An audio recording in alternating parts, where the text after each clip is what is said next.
tell you the good and the bad. Looking at this latest 8K, I think it's really fucked up what David and the company is doing to shareholders. Some people need to be in handcuffs.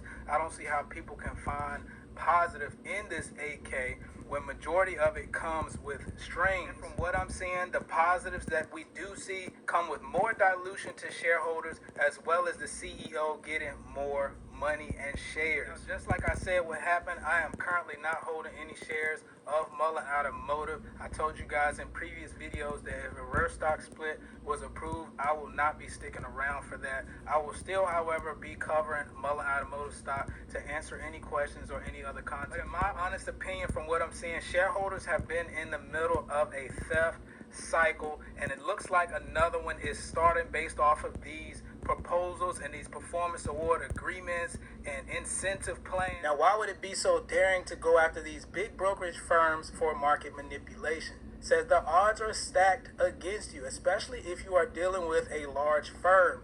You will be stressed throughout the entire case, and the firm will be as cool as the proverbial cucumber, because it will turn the case over its compliance division or lawyers who are familiar with all the tricks of the trade and have available resources of all kinds. Know that the opposite applies to you. Such cases are often complex, invariably very time consuming, and truly draining on all of one's resources, financial, mental, and physical. The other side can and will run up massive legal fees, which could be very costly for Muln, already needing cash. And if you back out part way, you will owe them a frightening amount of money. The fees occurring on the other side are the real problem.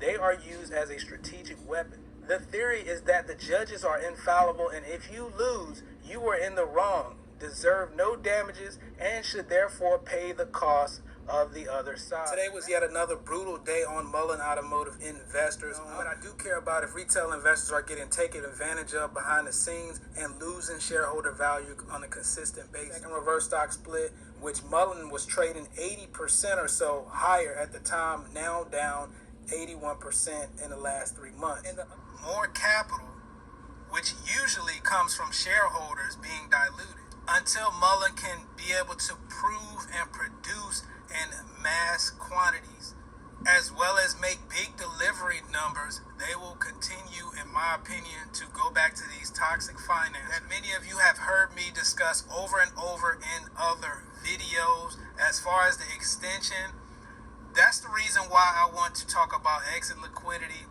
because I think the same thing is going to take place. If Muln gets an extension, there's going to be a pop in stock price, allowing these unidentified whales to buy the stock and then sell it off the next day.